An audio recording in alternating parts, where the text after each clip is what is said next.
जी तो प्यारे बच्चों, कैसे हैं आप? मैं उम्मीद करता हूँ कि आप सब ठीक होंगे। आज की वीडियो में बात करेंगे हम आपसे डी मॉर्गन्स लॉ की, और क्या होता है डी मॉर्गन्स लॉ, इसको सीखेंगे।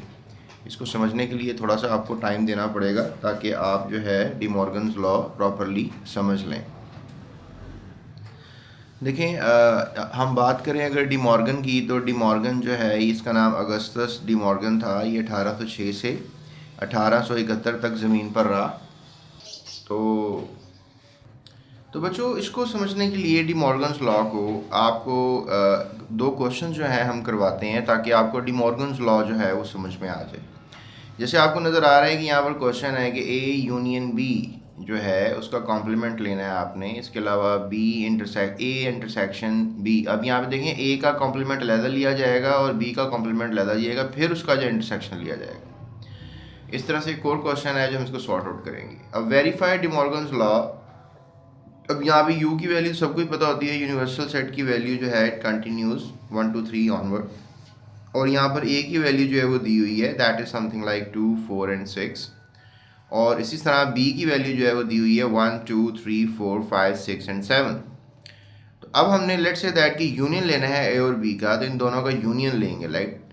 तो हम सबसे पहले जो है ये क्वेश्चन की दो साइड्स हैं। एक ये हमारे पास लेफ्ट हैंड साइड है और ये वाली साइड जो है that is called the right hand side.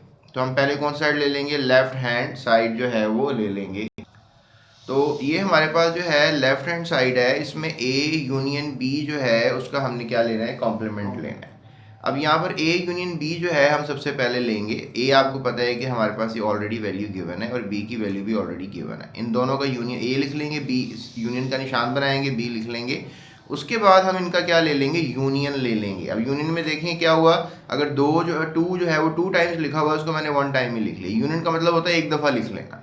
तो आपने अगर 4 यहाँ लिखा है, 4 यहाँ लिखा है, तो एक ही दफ़ा सेट के अंदर लिख लेंगे, ये यूनियन हो जाएगा। यानी कि just need to go for a once, एक दफ़ा आपने चलना है। अब आपके पास ये ए यूनियन बी का जो है एक सेट तैयार हो चुका है, ठीक है। इस सेट का आपने क्या लेना है? कॉम्प्लीमेंट लेना है। डेफिनेटली जब आपने ए यूनियन बी जो निकाला है उसको यूनिवर्सल से माइनस कर देंगे तो उसका कॉम्प्लीमेंट बन जाएगा। कैसे? अब देखें, फॉर एग्जांपल अगर आपके पास यूनिवर्सल सेट है, ठीक है, यूनिवर्सल सेट में अब आपको पता है कि 1 2 3 4 5 6 7 तो होंगे, लेकिन 8 9 और 10 नहीं होंगे। तो इसका ए यूनियन बी का कॉम्प्लीमेंट ये बनेगा। मतलब ये सेट जो है ये वाली शक्ल से शक्ल में आ जाएगा। तो ये हमने पहला क्या काम किया, पहले यूनियन लिया, फिर इसका कॉम्प्लीमेंट्री लिया, कॉम्प्लीमेंट लिया और कॉम्प्लीमेंट ले लिया। Okay, done. अब उसके बाद हमने जाना है जी कौन साइड पे? राइट हैंड साइड पे। लेफ्ट हैंड साइड प्रूव होगी, हमारे पास ये आंसर आ गया। होना ये चाहिए कि जो लेफ्ट हैंड साइड है वो किसके बराबर आए? राइट हैंड साइड के। तो अब हमारे पास राइट हैंड साइड है, उसमें हमें पता है कि ए का पहले इंटरसेक्शन लेना है, सॉरी ए का पहले हमने कॉम्प्लीमेंट लेना है और बी का भी कॉम्प्लीमेंट लेना है, और फिर उन दोनों का क्या लेना है? उन दोनों का इंटरसेक्शन जो है वो लेना है, ठीक है। यहाँ पर जो है इन्होंने क्या ले लिया है? इन्होंने यहाँ पर यूनियन ले लिया है, जो कि कमाल कर दिया है।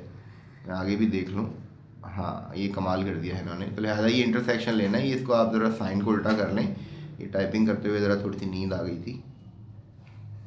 तो ये हो गया इसका इंटरसेक्शन। अब जनाब आपने क्या करना है जी? आपने तो यहाँ पे देखो बेटा, आपने ए जो हमारे पास सेट है आपके सामने ऑलरेडी डाटे में गिवन है, वो यही है। और जो बी सेट है वो आपके साथ डाटे में गिवन है, वो यही है। ओके, अब ए का कॉम्प्लीमेंट क्या लेंगे? ए को यूनिवर्सल से माइनस करेंगे आपके पास डेफिनेटली। अब ये हमारे पास यूनियन यूनिवर्सल सेट है और ये हमारे पास जो है वो ए का सेट है, ठीक है। आपने ए यूनिवर्सल में से ए को माइनस करना है, तब भी कॉम्प्लीमेंट बनेगा। आपने ये कर लिया, ठीक है। व्हाट डू यू गेट कि भाई अगर हम इन दोनों का प्लस माइनस करें तो 2 4 6 गायब हो जाएंगे। तो 1 2 3 के बाद, बल्कि 2 तो गायब हो जाएगा ना, 4 भी गायब हो जाएगा और 6 भी। तो फिर ये 1 रह जाएगा, 3 रह जाएगा, क्योंकि 2 तो उधर है ना कॉमन, जो कॉमन होगा वो गायब हो जाएगा ना। तो एक सेट बन जाएगा। ये समझ में ही आपको? तो लिहाजा उसके बाद ये हो गया इसका ए का कॉम्प्लीमेंट। इस तरह हम बी का कॉम्प्लीमेंट ले लेंगे, ये हो गया बी का कॉम्प्लीमेंट। अब ए और बी का कॉम्प्लीमेंट हमारे पास आ चुका है, दोनों का इंटरसेक्शन। इंटरसेक्शन में क्या होता है? इंटरसेक्शन में ये होता है कि लेट्स से दैट यहाँ 1 3 5 जो भी है, 8 9 है। अब यहाँ पे हमने जो मैच कर रहे हैं बस वो लिखने हैं, जो मैच नहीं कर रहे वो नहीं लिखने। यूनियन में ये क्या था कि जो दोनों तरफ होंगे उनको एक दफ़ा लिख लेना है। इंटरसेक्शन में क्या होता है? बस जो मैच कर रहे होते हैं उनको लिखना होता है। तो मैच तो सिर्फ 8 9 10 ही कर रहे हैं ना दोनों सेट्स में, ए और बी के कॉम्प्लीमेंट में। तो ये हो गया हमारे पास वेरीफाई कि ए जो है वो बी के बराबर है, क्योंकि जो आंसर ये वाला आ रहा है वही आंसर तो ये वाला आया था राइट हैंड साइड का, लेफ्ट हैंड साइड का। ये देखिए, यानी ये दोनों आंसर क्या आए हैं, सेम आए हैं। तो मैं ये कह सकता हूँ ना कि ये वाली साइड जो है उस वाली साइड के बराबर है, इक्वल है।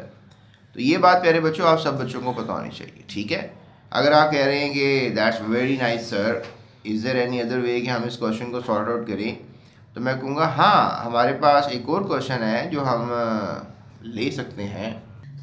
तो दूसरे सेट में हमने जो है वो क्या करना होता है कि अब यहाँ पर देखें ए यूनियन बी का हमने कॉम्प्लीमेंट लिया था, अब दूसरी साइड पे हम क्या करेंगे, ए इंटरसेक्शन बी का कॉम्प्लीमेंट लेंगे।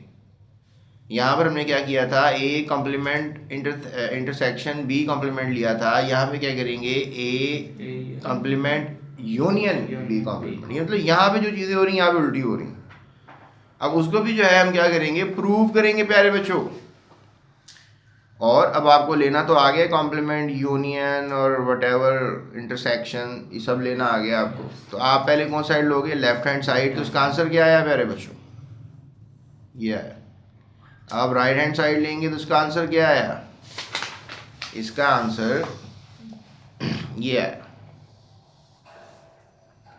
और जब आपने A complement union B complement लिया तो उसका आंसर क्या आया, ये आया। तो यानी कि आपके पास जो भी आंसर आया, we have the same criteria, A intersection B बराबर आया A complement union B complement के। Is that right? De Morgan's law क्या कहते हैं कि भाई अगर हमारे पास कुछ इस तरह का केस हो, उसको ये केस बना के भी आपस में इक्वल किया जा सकता है। अगर ये दोनों साइडें इक्वल आ रही हैं यूनियन इंटरसेक्शन को एक्सचेंज करके, देखें ना यहाँ पर ये यूनियन का निशान है, यहाँ पे क्रॉस सेक्शन है, यहाँ पे क्रॉस सेक्शन है तो यहाँ पे यूनियन है, बाकी तो सब चीज़ सेम लिखी है हमने।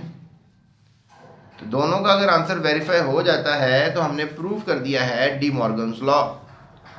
एंड आई होप कि आप इस सिचुएशन को समझ गए होंगे।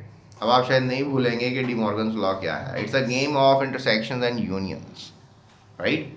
सो नेक्स्ट वीडियो आपकी डिस्क्रिप्शन में जो प्लेलिस्ट है उसमें मौजूद है, वो भी आप लाजमी देखिएगा, जिसमें हम सॉर्ट आउट करेंगे आपकी एक्सरसाइज। ये जो एक्सरसाइज है 1.4 इसको हम हल करेंगे। तो लिहाजा नेक्स्ट वीडियो में हमारे साथ रहिएगा, अपना ख्याल रखिएगा। So that's it, thank you so much, take care, Allah हाफिज़।